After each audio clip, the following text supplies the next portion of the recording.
Tama ang paniniwala ni Melissa. Dahil kung naniniwala ang tao at ang bansa nila na ang pagiging legalized ng euthanasia ay tama, lalo na para sa nahihirapan at para sa mga taong hindi na talaga kaya at kakayanin pa. Tinitingnan nila itong moral at tama dahil mismong kultura at mga tao rito ay naniniwalang tama at moral ito.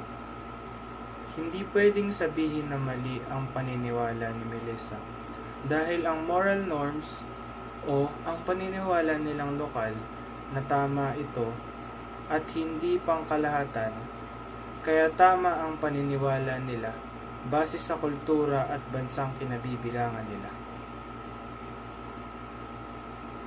Mali ito dahil para sa virtue ethics, nakadepende sa kung anong karakteristik ang meron ang taong i-euthanize, kung ito ba ay masama, mabait, may bisyo, at dito sa mga basehan na ito ay malalaman ng isang virtue ethics kung paano nito at i-euthanize ang isang tao sa kanilang lipunan.